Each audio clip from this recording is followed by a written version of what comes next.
سورہ فاتحہ کے فضائل اور خصوصیات۔ سورہ فاتحہ یہ سورت ہی جس میں 7 آیتیں ہیں اور یہ سورت مکی ہے۔ سورہ فاتحہ کو قرآن کریم میں بہت سی خصوصیات حاصل ہیں۔ اول یہ کہ قرآن شریف اسی سے شروع ہوتا ہے، نماز اسی سے شروع ہوتی ہے، اور نزول کے اعتبار سے بھی سب سے پہلی سورت جو مکمل طور پر نازل ہوئی یہی سورت ہے۔ سورہ اقرا، سورہ مزمل اور سورہ مدثر کی چند آیات ضرور اس سے پہلے نازل ہو چکی تھی، مگر مکمل سورت سب سے پہلے فاتحہ ہی نازل ہوئی۔ جن حضرات صحابہ کرام رضوان اللہ علیہم اجمعین سے سورہ فاتحہ کا اول نازل ہونا یعنی نزول میں سب سے پہلے سورت ہونا منقول ہے، ان کا مطلب غالباً یہی ہے کہ پوری سورت اس سے پہلے اور کوئی نازل نہیں ہوئی۔ شاید اسی وجہ سے اس سورت کا نام بھی فاتحۃ الکتاب رکھا گیا۔ دوسری خصوصیت یہ ہے کہ یہ سورت ایک حیثیت سے پورے قرآن کا متن ہے اور سارا قرآن اس کی شرح ہے۔ پورے قرآن کے مقاصد ایمان اور عمل صالح میں دائر ہیں، اور ان دونوں چیزوں کی بنیادی اصول اس صورت میں بیان کر دیے گئے ہیں۔ تفسیر روح المعانی اور روح البیان میں اس کا تفصیلی بیان ہے۔ اس وجہ سے سورہ فاتحہ کے نام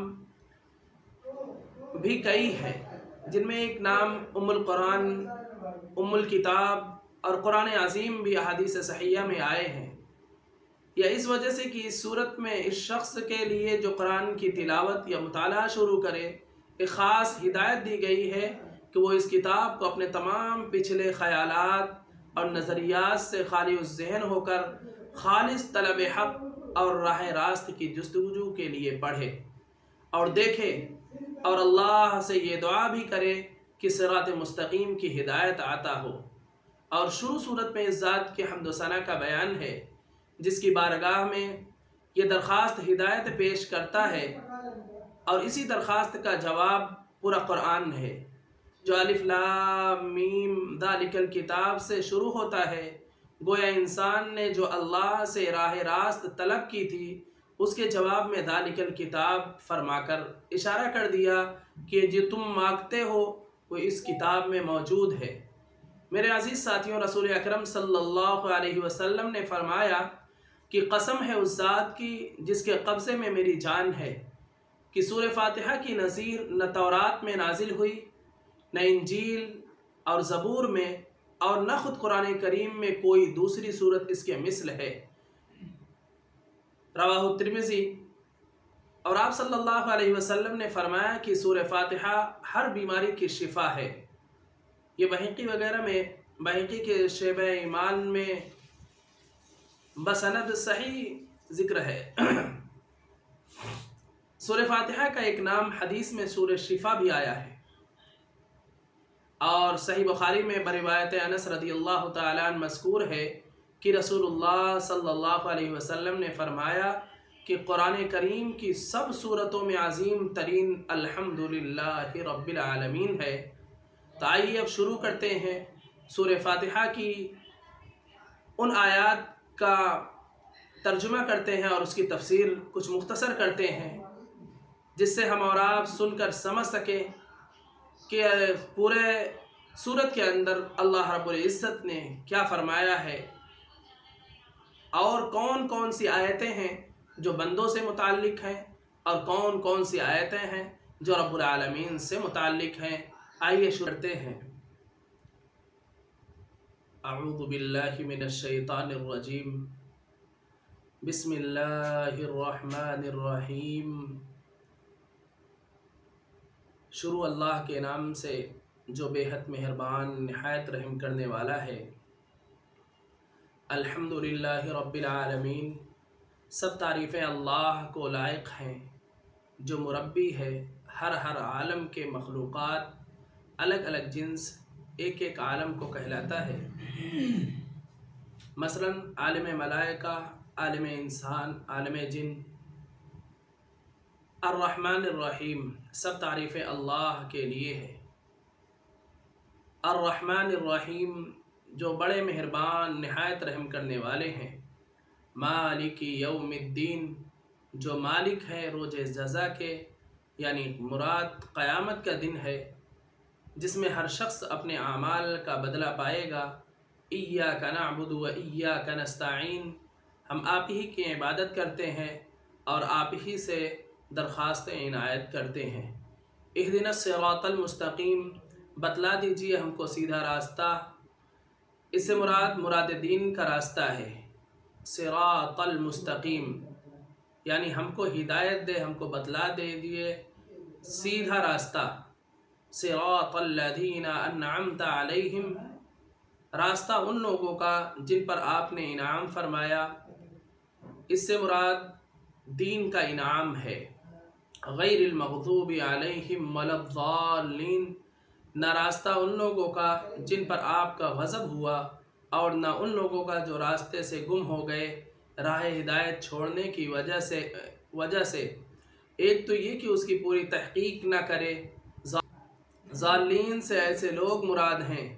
دوسری وجہ یہ ہے کہ تحقیق پوری ہو جانے کے باوجود اس پر عمل نہ کرے، مغضوب علیہم سے ایسے لوگ مراد ہیں، کیونکہ جان بوجھ کر خلاف کرنا زیادہ ناراضگی کا سبب ہوتا ہے۔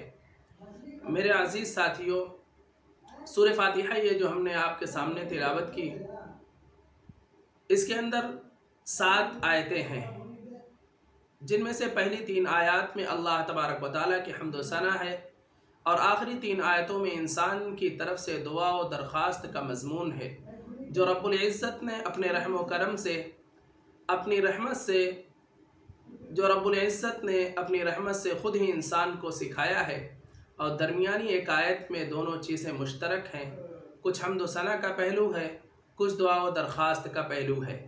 مسلم شریف میں ایک روایت ہے جو حضرت ابو ہریرہ رضی اللہ تعالیٰ عنہ سے منقول ہے کہ رسول اللہ صلی اللہ علیہ وسلم نے فرمایا کہ اللہ تعالیٰ نے فرمایا ہے کہ نماز یعنی سورہ فاتحہ میرے اور بندے کے درمیان 2 حصوں میں تقسیم کی گئی ہے، نصف میرے لیے ہے اور نصف میرے بندے کے لیے، اور جو کچھ میرا بندہ مانگتا ہے وہ اس کو دیا جائے گا۔ پھر رسول اللہ صلی اللہ علیہ وسلم نے فرمایا کہ بندہ جب کہتا ہے الحمدللہ رب العالمین، تو اللہ تعالیٰ فرماتا ہے کہ میرے بندے نے میری حمد کی، اور جب وہ کہتا ہے الرحمن الرحیم، تو اللہ فرماتا ہے کہ میرے بندے نے میری تعریف و ثنا بیان کی، اور جب بندہ کہتا ہے مالک یوم الدین، تو اللہ تعالیٰ فرماتا ہے کہ میرے بندے نے میری بزرگی بیان کی، اور جب بندہ کہتا ہے کہ ایاک نعبد و ایاک نستعین، تو اللہ فرماتا ہے کہ یہ آیت میرے اور میرے بندے کے درمیان مشترک ہے، کیونکہ اس میں ایک پہلو حق تعالیٰ جل شانہ کا ہے اور دوسرا پہلو بندوں کی دعا کا درخواست۔ اس کے ساتھ ہی یہ بھی ارشاد ہوا کہ میرے بندے کو وہ چیز ملے گی جو اس نے مانگی ہے۔ پھر جب ہم تعریف و ثنا بیان کی، اور جب بندہ کہتا ہے مالک یوم الدین، تو اللہ تعالیٰ فرماتا ہے کہ میرے بندے نے میری بزرگی بیان کی، اور جب بندہ کہتا ہے کہ ایاک نعبد و ایاک نستعین، تو اللہ فرماتا ہے کہ یہ آیت میرے اور میرے بندے کے درمیان مشترک ہے، کیونکہ اس میں ایک پہلو حق تعالیٰ جل شانہ کا ہے اور دوسرا پہلو بندوں کی دعا کا درخواست۔ اس کے ساتھ ہی یہ بھی ارشاد ہوا کہ میرے بندے کو وہ چیز ملے گی جو اس نے مانگی ہے۔ پھر جب بندہ کہتا ہے اہدنا الصراط المستقیم آخر تک، صراط الذین انعمت علیہم غیر المغضوب علیہم ولا الضالین، تو حق تعالیٰ فرماتا ہے کہ یہ سب میرے بندے کے لیے ہے اور اس کو وہ چیزیں ملیں گی جو اس نے مانگی ہے۔ اللہ تبارک و تعالی ہم سب کو کہنے سننے سے زیادہ عمل کی توفیق عطا فرمائے۔